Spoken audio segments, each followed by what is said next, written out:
Hello, welcome everyone. I'm Solomay Tibaboo, your host. We're going to give folks a few minutes. I see plenty more rolling in.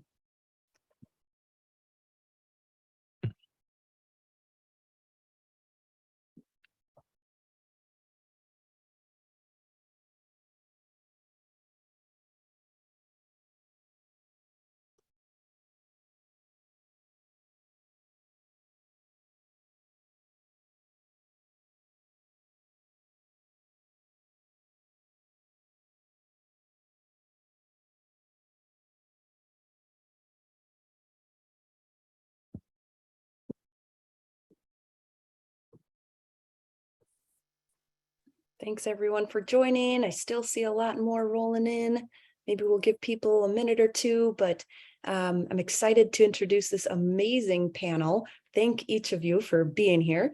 Again, my name is Solomay Tibaboo. I'm the founder and host of Going Digital Behavioral Health Tech, and I'm so excited for this super important topic. Unfortunately, you've all seen the numbers, the crisis around pediatric behavioral health, and it keeps increasing in the EDs and so in the emergency department. So I'm really excited to have this panel of experts with us today. How about, I see there's still plenty more people rolling in, but we can go ahead and talk about just some brief housekeeping. All right, here's what you can expect from today. I made a whole slide about the housekeeping items, which I'm talking about right now. We can expect to have about 10 to 15 minutes of Q&A after our discussion. Please feel free to submit questions through Zoom, which you can do right at the bottom there. There's a Q&A app, and my colleague will be collecting those questions, and we'll get to as many of them as we can have time for. And then afterwards, if you have any colleagues that missed the webinar, we will be recording this, as you can see, and we'll provide that after the panel. And now, I think without further ado, I would love for each of our panelists to go ahead and introduce themselves. Why don't we go left to right? Dr. Alter, if you want to get started first. Name, title, organization, and what do you do? Hey, thank you, Salme. Yeah, I love that picture of me. It's about 20 years old. So I'm Mark Alter. I'm the Chief Medical Officer for Array Behavioral Care. We provide telepsychiatry services across the continuum, and in particular, we're talking about ED work today. I trained in child psychiatry, did a residency in pediatrics and child psychiatry, and did research for many years in epigenetics of behavior, and it's really applicable today because it was all about how early life experience can not only affect the individual, but can be transmitted across generations. Of course, this was in mice, and I decided I wanted to work with humans, so I moved on to Array and have been working to try and transform access to mental health care and emergency rooms and hospitals across the country. Hi, everyone. I'm Scott Baker. I'm fortunate to be the Vice President of Sales here at Array Behavioral Care. I am responsible for our efforts to partner with what we term the provider segment, which is defined as hospitals, health systems, medical groups, as well as safety net clinics. I've been with Array for a little over 10 years, and in that time have helped to design and launch a variety of our different clinical service delivery models. Calling in from Richmond, Virginia today, and honored to have the opportunity to present. Hi, Amir Modi. I'm an attending physician in the emergency department at Children's Hospital Los Angeles, one of the associate division directors as well. Spend about half of my time working on the front lines in the ED, so getting to live and breathe some of the issues that we're going to talk about today. The other half of my time, I'm one of the associate division directors, to try and do a lot of work to help maximize our the quality and efficiency of the care that we provide. Also have doing some work in the space of injury and violence prevention in our community with the American Academy of Pediatrics. An additional qualification that I'm going to list here is that I'm married to an attending psychiatrist with the Kaiser Health System, so I get to also live the other side of things as well. Happy to be here.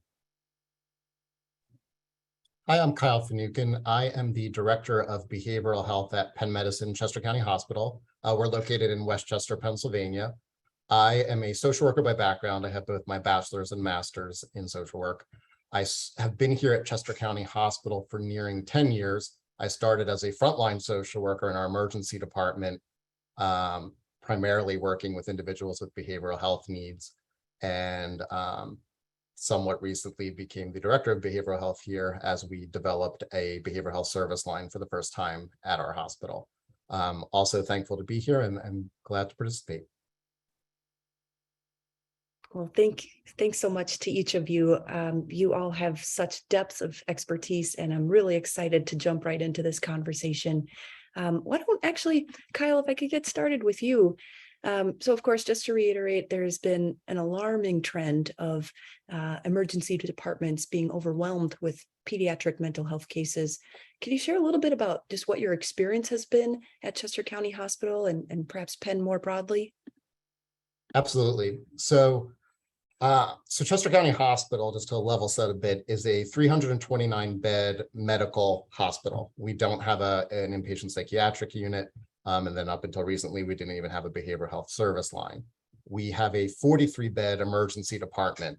And within our emergency department, we meet the needs of our community, including those experiencing a mental health or behavioral health crisis.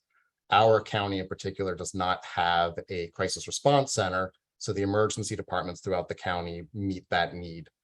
Over the past 2 years, we have had an increase of about 130% of pediatric behavioral health patients coming through our doors in need of services, ranging from individuals looking for outpatient treatment but don't know where to turn, to those experiencing a true crisis and needing inpatient psychiatric care.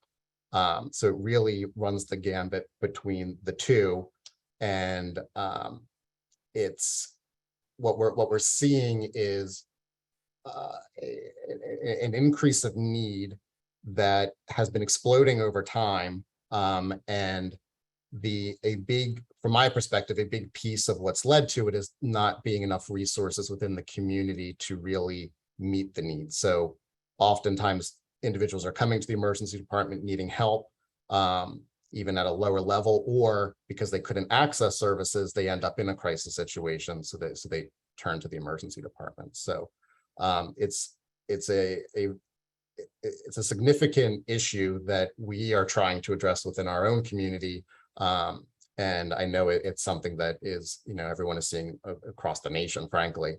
I don't think it's any different for any of our sister hospitals within Penn Medicine. So we have hospitals in Philadelphia, Lancaster, Princeton. From speaking to my colleagues, they are all seeing the same thing. Hard to say, but I feel that COVID has played some type of an impact in this. It'll be interesting to see what the research ultimately shows, but certainly an alarming trend in terms of the amount of volume we're currently seeing. Dr. Modi, I'd like to ask you also for your perspective in terms of what have you been seeing, and perhaps can you tell us a little bit about some of the characteristics of the patient demand? What are some of their typical presentations that you've been seeing?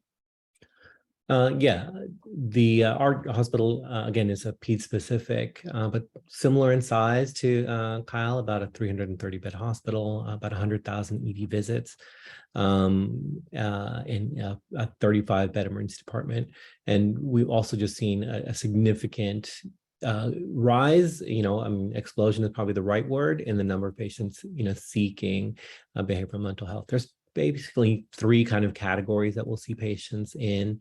The first being the emergency department are,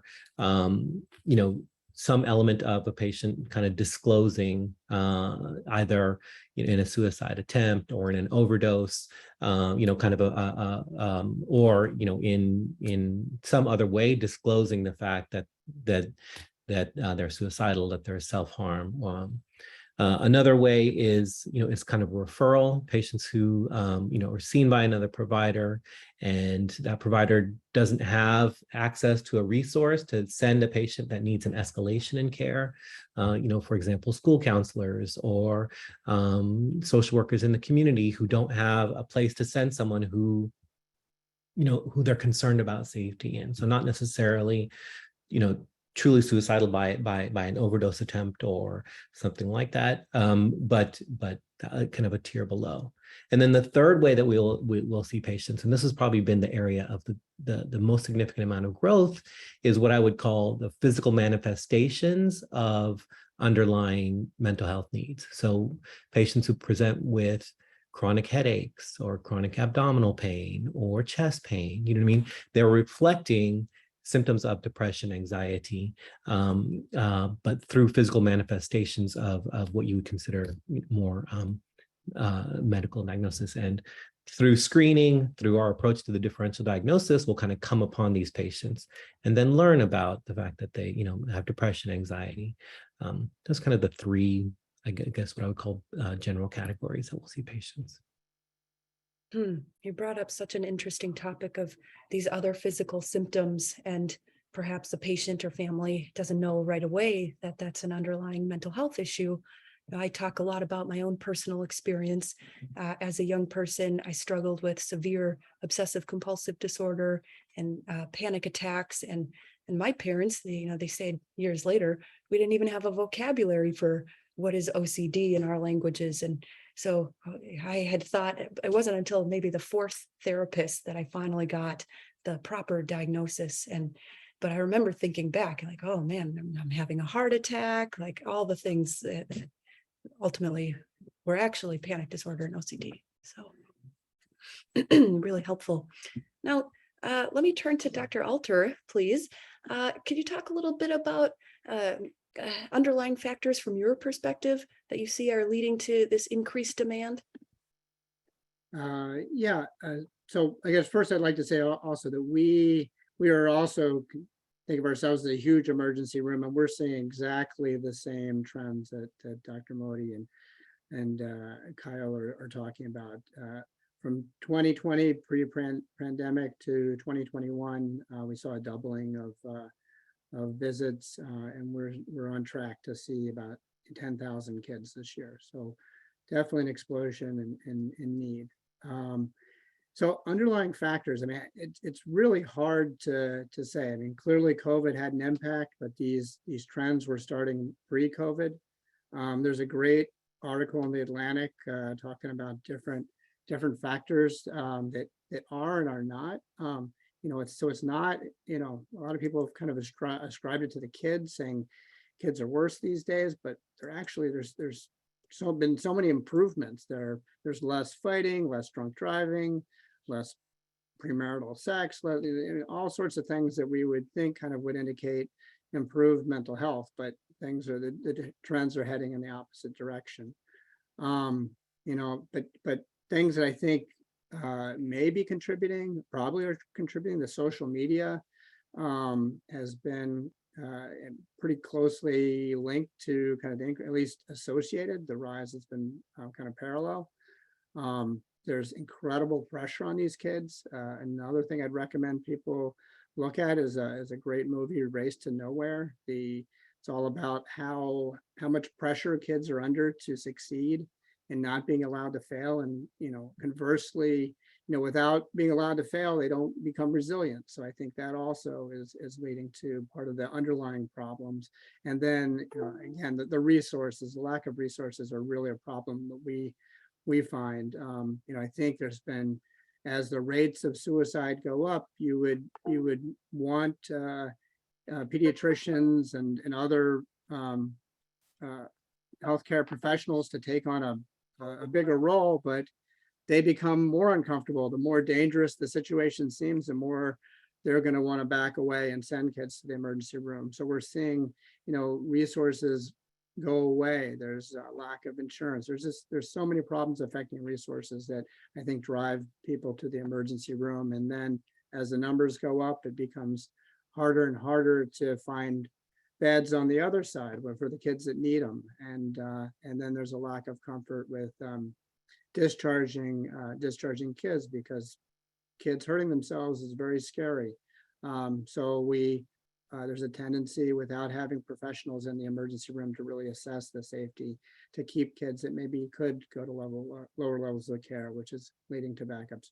there's a lot to talk about here, but there's many factors. I think it's going to take full court press for all of us to tackle many different aspects of care for kids. And I'm looking forward to hearing from other people on these topics. Scott, maybe I'll ask you, Dr. Alter was starting to touch on the topic of beds available. And let me ask you, why are youth patients boarding so long in the emergency departments? And what has that impact looked like from your perspective? Yeah, absolutely. So, I'm fortunate to be in a position where, every day I talk to clinician leaders like Dr. Modi, who are on the front line, managing the population, and administrative leaders like Kyle, who are having to move the chess pieces around the board and kind of manage, the operations, the business, the clinical aspects of it. And it's clear that it's a convergence of factors, right? There's not any one thing, clinical, societal, socioeconomic that, we can say is driving this situation. But to echo some of what's already been said, the demand is increased, and that increase has been a sustained trajectory from before COVID, and it's really just continuing on an increased trajectory. And from what I hear, that demand is also coming with an increase in acuity and complexity, which adds to the challenge of the scenario. And as Dr. Alter alluded, the demand is presenting within communities that it's not a new situation. They lack the resources to manage the totality of this demand, right? So it's no secret that psych inpatient beds in general are in short supply. Layer on top of that, swing beds or beds that are dedicated to child adolescent populations, you're really looking for a needle in a haystack here. And it feels a lot of times like a river that's rising and the bank has nowhere to go, right? Like it's, the resources to manage the population are finite, it feels as if, but the demand is increasing, right? And it's not just like inpatient resources as well. If you look at, same situation, behavioral health clinicians are, there's a disparity between supply of those clinicians and demand for their services. And you go to a degree of subspecialty expertise with, those clinicians that have the training, the experience, the expertise to manage the child population in the community, they're also in very short supply. And so you put yourself in this clinical setting in the ED, right? The ED physicians, Dr. Modi, they have to medically clear the patient, and then they have to determine what is the right disposition of that patient. And you're thinking of risk, right? Suicide is the second leading cause of death for young people aged 10 to 24. And so when you're considering, discharge to a community resource, that's a difficult decision. That's a risky decision. And then you're all of a sudden turning around and looking at resources in short supply. We work with systems that vary in degree of access to resources, right? Some of these systems that we partner with and have partnered with for over a decade are in areas of the country that are relatively attractive to live and work in, right? And we're still meeting with their leaders who are having to make trade-off decisions of where to allocate their employee behavioral health capacity and their child expertise, right? It can't be everywhere at all places, even the systems that are fortunate there. And the second part of the question is, what has the impact been? I think my first thought there is personal, right? It's heartbreaking for the child. It's heartbreaking for the child's family and guardians and the hospital staff that are tending to these patients. I mean, they're not getting better when they're boarding, right? And that has an impact on the patient, obviously, but also on the people who get up every day and work tirelessly to see patients improve. Unfortunately, it seems ubiquitous that the patients who are boarding, these pediatric patients who are boarding, are not advancing in care because the hospital, many hospital EDs are ill-equipped to initiate and manage, stabilize, and treatment. And sometimes just boarding, just the delay and the conditions that that they're being boarded in can worsen the situation. Now, we don't have to look around or beyond the pediatric boarding issue to see what the impact has been, to find the negative. But we do need to be mindful that any boarding in the ED has a downstream ripple effect, right? For the longer that that bed is held, despite the fact that the patients oftentimes aren't getting better, means that care is being delayed or deferred for other patients, whether they be adult medical patients, adult behavioral health patients, what have you. And that delayed and deferred care, I mean, it's scary, but it has a snowball effect. And finally, financially, right? It's kind of tough to read through the clinical and the family effects, but if you think about financially, it pains me to hear, and I've heard it multiple times, that in some cases, this kid who's boarding either in the ED or in an observation bed, the days boarded there in some instances take away from days allowed in psych inpatient. And so here they are boarding 3, 4, 5 days. Well, maybe they have 10 days permitted on their benefit for psych inpatient. Once they finally get there, it's even a shorter stay. And so I could go on and on and on, but I mean, it's just the impact is glaring. Would it be okay if I add on to that? So one, Scott, I think I need you to come over here and help advocate with our county, because I think you've spoken very eloquently on some of the things that we're experiencing. And I think part of why we're seeing the increase in volume as well is I think we're doing a great job of assessing. We're assessing the population for mental health needs, for suicidality, but the resources haven't kept up with the need. So all of our local school districts, as an example, do a phenomenal job of screening pediatric patients for mental health related concerns, but then they don't have anywhere to turn. So the patients are sent to the emergency department. And I don't know if any of you have ever been unfortunate enough to be a patient in the emergency department, but in most cases, you're there for a couple of hours and it's torture. Imagine being a child in an emergency department room for potentially days upon days. Our average length of stay for a pediatric behavioral health patient is about 40 hours. However, there are a number of outliers that are days, even weeks. It's actually, we're very fortunate that we have the relationship that we have with the Ray Behavioral Health, because without them, we would not be able to manage the needs of this population. We would really be up the creek, to be frank. But it certainly, it warrants a lot of discussion, but the financial impacts are also pretty big. Most of the time, a patient that arrives to the emergency department, you get reimbursed for a medical stay that covers the minimal amount of time that they're spending in the emergency department. And it's truly not sustainable. So then it is hard for a hospital or an emergency department to put in the necessary services to assist the patient while they're in the emergency department. Those are just some quick thoughts.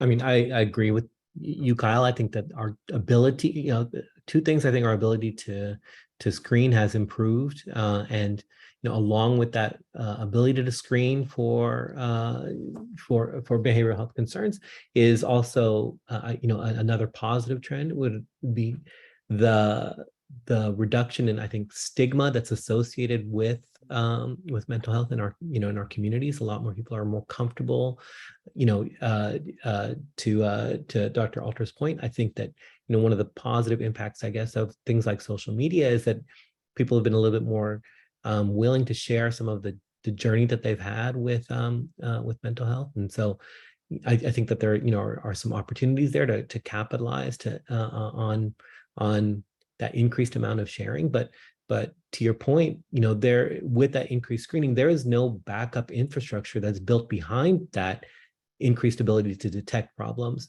and we're left with really just, particularly in our setting, with a dichotomous disposition. You either go home or you get admitted and board and wait for an inpatient psychiatric bed. There's no, there's no in between. There's no the amount of infrastructure that would probably be suitable for for the largest chunk of patients that we're talking about. Is just not there. It's not ready to meet that demand at all. Excellent points. And thanks again, each of you, for underlying the issues. I'd love to pivot now to solutions. And if I could ask each of you this question, in fact, what would be your suggestions or best practices for what we should do about this?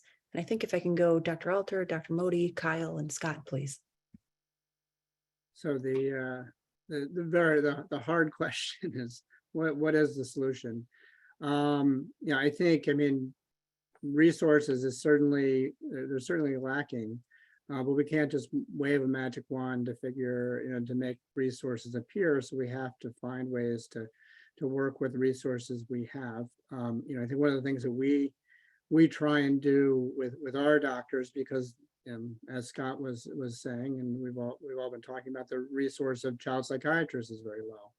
So we have to get other clinicians comfortable with how to assess patients for safety, how to know when they need the precious resource of being in the hospital, and when not, how to support families and other options, and how to know when to come back. So that's one of the things that I think we can do better on. I think there's quite a lot of anxiety about discharging kids, and it's a very understandable and reasonable anxiety, but I think there are ways to assess kids, way to support families, getting schools more involved. There's a lot of evidence that school-based programs really do work. Again, it's a resource thing, so a lot of schools can't afford to provide the resources, but when available, empowering parents to kind of know how to support their kids.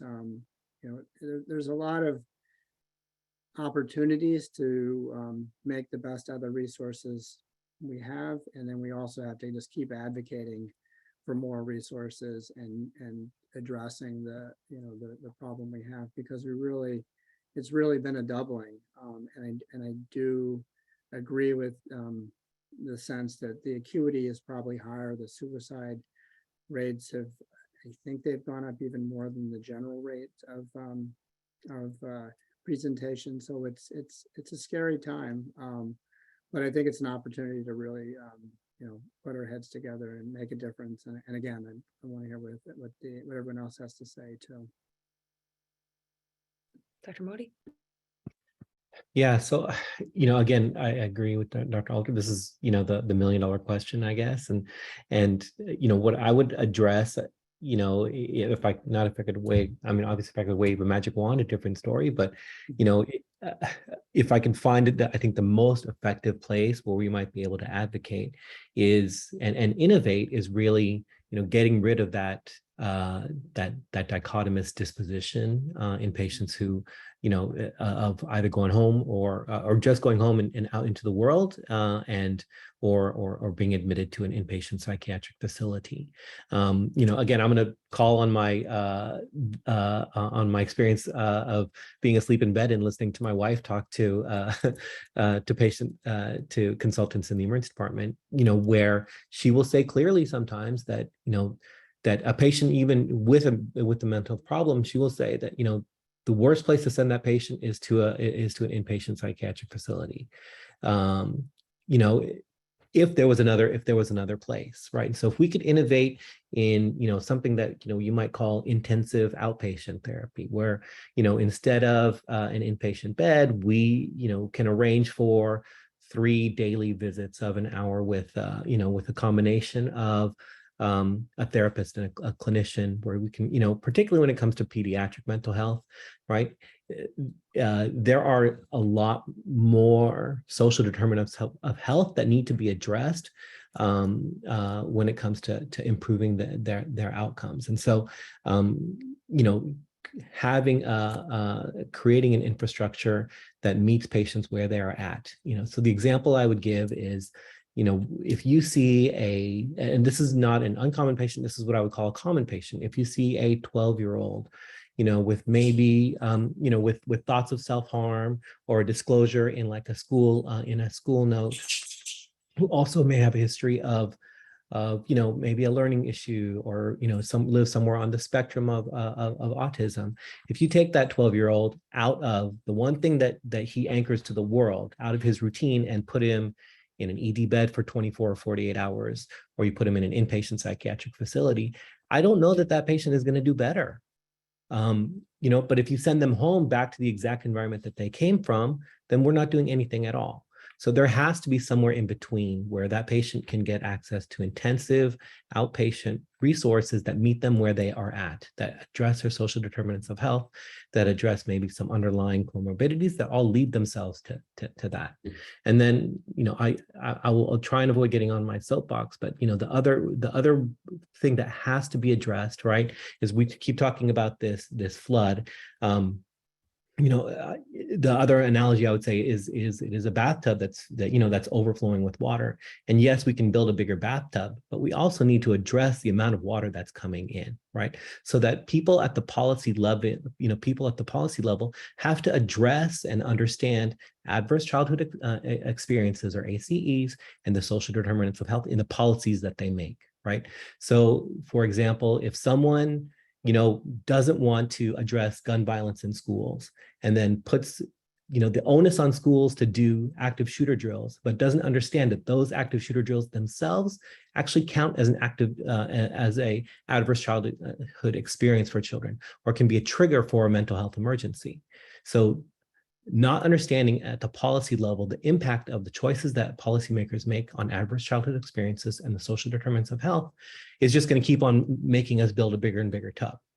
And so both those things have to be true, is infrastructure and policy. Very well said. The way that we are tackling it at Chester County Hospital, I would say, is sort of short term, which equates to internal, and long term, which is external. So internally, we quickly realized that we needed to do more. So obviously, we have our wonderful partnership with Array. They are handling, quite frankly, the vast majority of the psychiatry component of treatment for our pediatric behavioral health patients. We have psychiatric nurse practitioners. However, they do not currently see our pediatric population. So in addition to the psychiatrist seeing the patients through Array, we brought in a licensed behavioral health counselor, which is her background. She's a licensed clinical social worker, and her role is to provide talk therapy with patients that are here in the emergency department. The primary focus are those that are boarded, or we anticipate are going to be boarded due to challenges in placing. But so we realized that we needed not only to consider the medication management piece, but also really start putting in some other modalities. I'd love to say that I came up with that on my own, but it was actually an article titled, "Can't We Just Get Some Help? Providing Innovative Care to Children in Acute Psychiatric Crisis," in I think it was 2017 in Health and Social Work, that really kind of pushed me to advocate for that. And thankfully, leadership here were, on board with it. So in addition to those treatment modalities, we also have 24/7 social work coverage who are doing screening and assessments of our patients that come in through the emergency department and/or are admitted for medical reasons with a primary behavioral health need. So that's what we're doing internally. Externally, we are advocating at every level that we possibly can.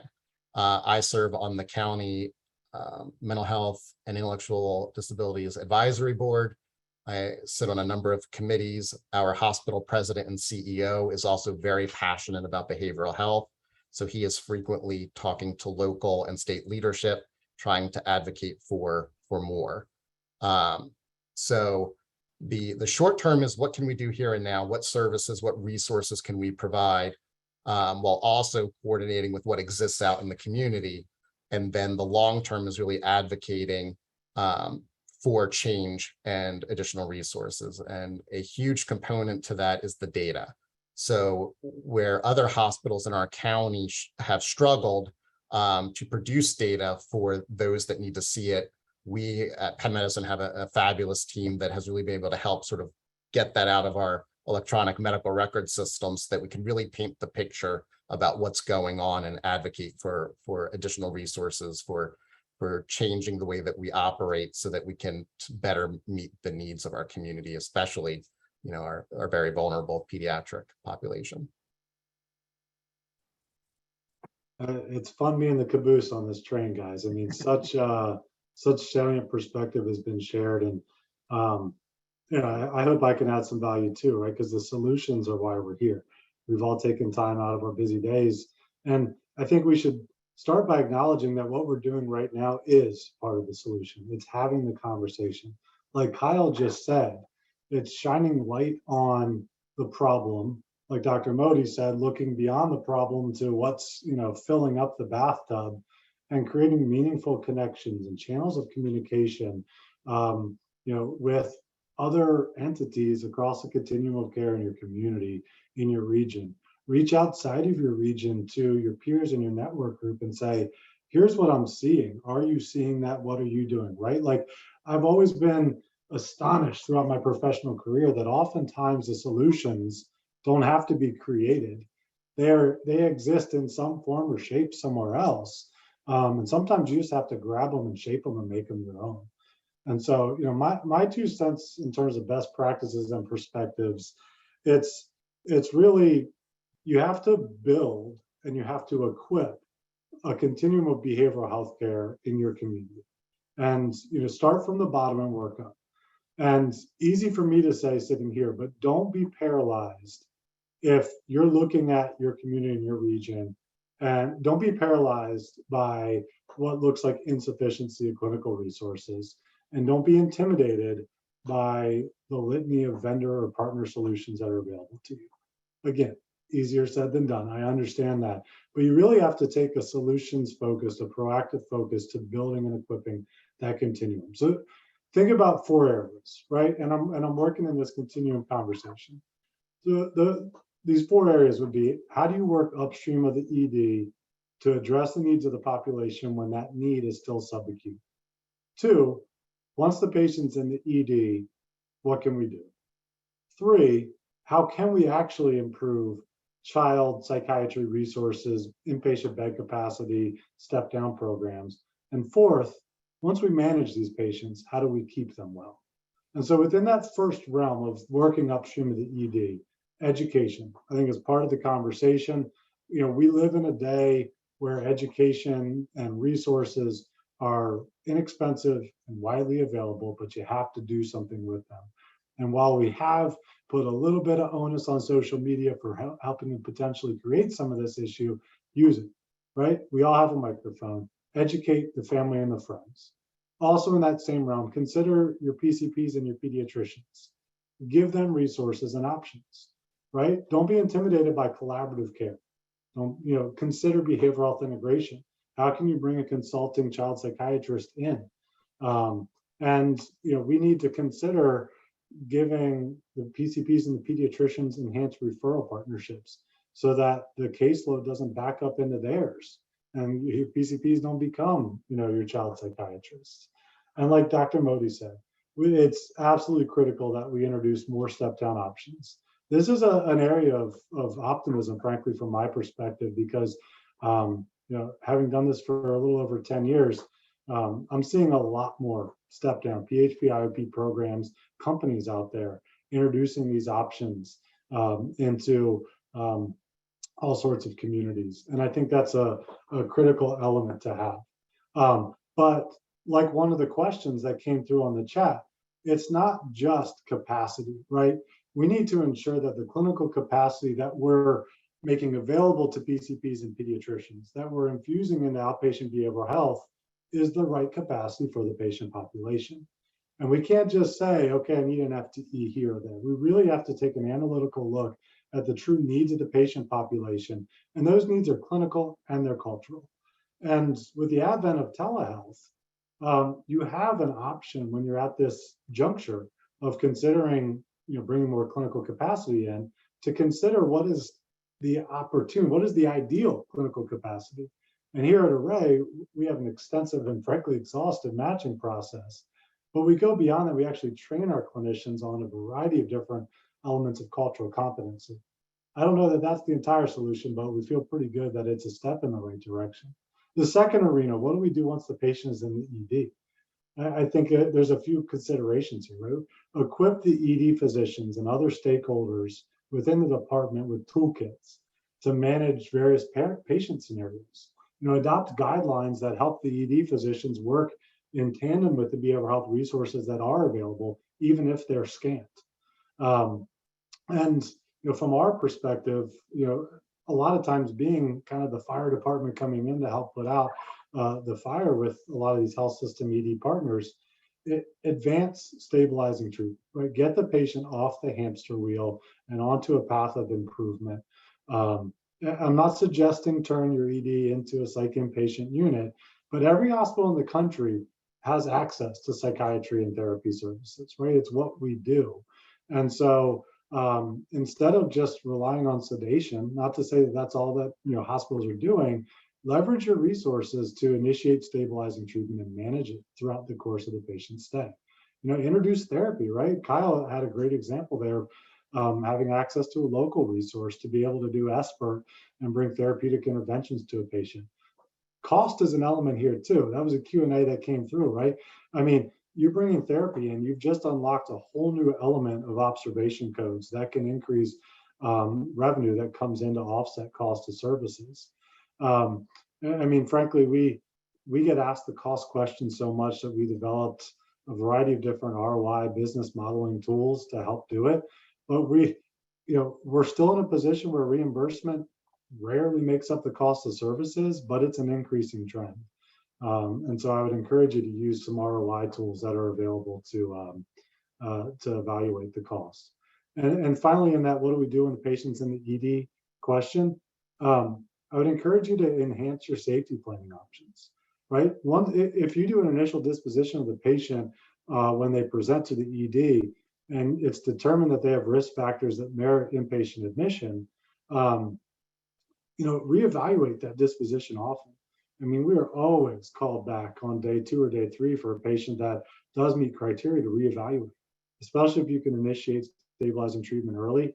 Oftentimes, if you have a strong safety planning process, you might be able to avoid that psych inpatient resource on subsequent days.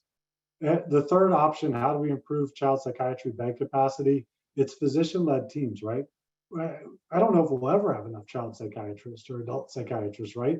So, like Kyle said, leverage physician-led teams, use psych nurse practitioners who are coming out of training at higher rates than they ever have, and frankly, doing spectacular work. Assemble comprehensive care teams. That's what we've done in a lot of our deployments to be able to, use the scarce resource of child and adult psychiatry where it can have the highest impact. Do utilization management, right? Keep the patients in that psych inpatient unit for as long as they need to get better, but not longer than they need to. Be proactive with that discharge planning. Again, easy to say, but if you're looking at your discharge planning option, consider what resources might be novel to your scenario. We operate a service that mimics an outpatient behavioral health practice and is a unique and new discharge and referral resource to patients. And that can oftentimes free up a bed in a psych inpatient, in an ED, on an inpatient medical floor. And then finally, how do we keep the patients well? I don't think I have all the answers here, but I think it's bringing coordinated care to the patient. Unfortunately, some of the downfall of the explosion of virtual care, digital health, telehealth options is the risk of increasing fragmented care. It doesn't have to be that way. Coordinate the care, establish pathways for referring physicians to connect with and share progress updates or med changes updates with the psychiatric clinicians, and lower the barriers to these individuals accessing services, right? Like, it's no secret this pediatric population is, let's say, tech savvy, right? They might be more apt to engage in care, to feel lower stigma if they don't actually have to get in their car, their parents' car, their guardian's car, and drive to a facility where they might have some social risk.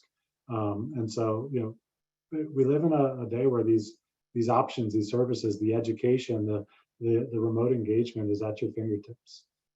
So sorry if that felt like a soapbox, but I had a lot I wanted to share. I wanted to add in a little bit about the financial piece. So you hear everybody say all the time that there's no money in behavioral health, right? It seems like that's true. I will fully support that. I am not a financial person. That's why I surround myself with a great financial team who handle that. But what we have faced here in our region is we just had 2 hospitals close that are within our county, which is an element of course, our increased volume. So it is important to be mindful of the financial piece. That being said, we also have a responsibility to our community to provide services and care. So current state, we actually are not billing for the services of our licensed behavioral health counselor and our even the psychiatric nurse practitioners when they do an evaluation. There's some billing that happens there, but I just recently found out that our most prominent insurer doesn't honor the CPT codes that we're using. So we're not getting any reimbursement from that. So we've actually started looking at opportunities for where we can bill, so that even if we just break even, it will help us. I'm fortunate to work here at Penn Medicine Chester County Hospital for really there's many reasons, but 2 reasons that I'll point out. One, Penn Medicine understands that what works at downtown in Philadelphia may not be what Chester County Hospital in Westchester needs. And so they allow us to build our programs around what our needs are. The second is our executive leadership team up through our hospital president and CEO are passionate about meeting the needs of our community. So yes, we're mindful about the financial piece because we don't want to end up like one of these hospitals that ended up closing, but they are very eager to meet the needs of the community in any way we possibly can. And so it results in a lot of innovation to figure out ways in which that we can really just break even. It's certainly not being profitable, but just to break even so that we can meet that need and continue to meet that need with the community. So I think I'm fortunate to work in this organization that has met that need, but my understanding is that not many do or feel the same way. So it's certainly a bigger opportunity, and I also think that there's opportunity, generally speaking, to look at the reimbursement rates related to behavioral health, which would in turn attract more individuals to the profession, whether it be psychiatry, social work, et cetera, but also just to build the resources in general. Yeah, I would just like to put out a call to financial people to advocate if anyone who's interested in mental health care, because it's clear that it costs more to hospitalize someone than it would to have them go through an intensive outpatient program or partial program. There is financial sense to setting up these programs. It's just the way the resources are allocated right now don't make it easy, but we need some creative solutions, and the money's there. We just need to put it in the right place. So many great points. I just want to remind the audience, we already have questions coming in. Thank you so much. Don't forget, that's that little button on the bottom there, Q&A. Feel free to type those in. And thank you, Scott and Kyle. You're already answering a few of them, baking them into your responses. So thanks so much for that. And in fact, this is the time to segue into official Q&A. So if I could ask a couple questions that were sent in advance. I'd like to see, maybe Dr. Alter, this might be a good fit for you. What are some of the safety concerns you have about when it comes to this topic of pediatric behavioral health? Yeah, so I think that's a lot of what we really focus on in the emergency room, and I think that's where we need to, get the resources, the expertise in the emergency room, and train people how to assess safety properly and help people be comfortable with difficult decisions. So one of the things that we look for, what is the support that the child has? It's a very different situation when a child has an engaged family that's going to be able to look after them and get them to their care, even with the exact same presentation and concern. We want to look for the ability of the kids to engage or seek out help. Do they have experience with reaching out? Do they go to their counselor? Are they looking for help? Are they forthcoming? And as forthcoming as kids can be. You don't get a lot of kids that are going to talk your ear off, but you are trying to get a sense from interviewing the people around the kids to see how they behave with people they feel more comfortable with. We want to look for, just like in adults, we want to know, is there a plan and intent? Is there a modifiable risk factor? Is there, if a kid is coming in because they're being bullied, is that something that can be intervened and give the kids a sense that someone's looking out for them? We find so often that kids come in and they've never told anyone about what's been going on. And that experience itself is hugely cathartic and helpful, because now, they're not living with it alone. So I think there's, focusing on safety also opens the door to kind of, how do we change the system? So, how do we help people understand what safety is, what makes a difference, what are the important factors? And so it's a big thing of what we do, and I think that's an avenue for improvement. Yeah, thank you so much. Thank you, everyone. I see the questions rolling in. Let me see if I can try to summarize this one. We have a question about, I guess, generally speaking, liabilities when it comes to offering digital solutions or solutions at all to youth. Is that anything anyone is interested in covering? It still bothers me a bit. I've heard these questions, right? Like, had a lot of conversations with groups that comprise of multi-specialty practices, high PCP groups, and the concept of not doing suicide risk screening because of the liability of identifying suicide risk without a resource to offer is really a scary thought to me.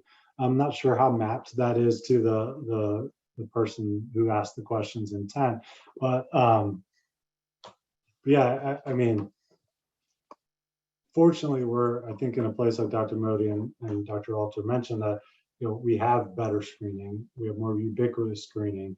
I think most folks are doing so to help inform the risk and inform the care. We here at Array use measurement-based care everywhere that we can, everywhere that we do, to inform both the care as well as oversee and ensure that we're providing high quality, high cohesion of interventions with the actual need.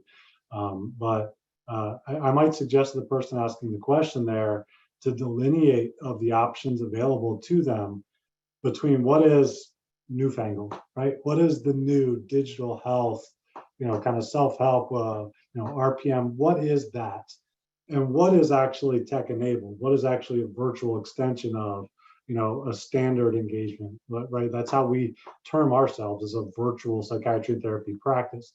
Don't be afraid of either of them, frankly. Be informed of them, but know what is a virtual extension of standard in-person, evidence-based, physician-led care versus the digital tools, which again, don't be afraid of, just know what they are. Scott, Kyle had highlighted a little bit about how his hospital is leveraging Array's solutions, but just for those who aren't familiar, can you talk about any other ways that Array is addressing the crisis, and of course, where we can learn more? Yeah, thanks for that. And thanks for the opportunity, frankly, to sponsor the webinar. As you may imagine, I would direct you to our website, and I'll give a little bit more detail here, but the website's arraybc.com. If you click on the tab that says for organizations, and then go down to service setting, hospitals and health systems, you'll scroll down and you'll see a video on that page, and it'll pull your strings, guys. This is a story of a mother who had a pediatric patient who had suicidal ideation, and it's actually a before, it's a real story. It's a before and after story about their experience in the ED. So, just briefly, how are we addressing the crisis? we're in the trenches with you, right? We're a part of healthcare delivery. As I mentioned before, we're a virtual psychiatry and therapy practice, and we're available to you, right? We practice nationally. We employ clinicians, psychiatrists, and therapists, and we have service models that address patient needs and clinical settings that span the continuum of care. Just to briefly kind of introduce those service models, the first is what we call on-demand care, right? Hospitals, EDs, med floors, inpatient psych. We take the time, have the right expertise involved to make the most appropriate, least restrictive level of care determination on the patient that's mindful of local resources. We're not rubber stamping admission decisions, and we're really proud to initiate and manage the right treatment, the stabilizing treatment for the patient throughout the course of their stay. The second is scheduled care, right? Think more clinics here, ambulatory settings.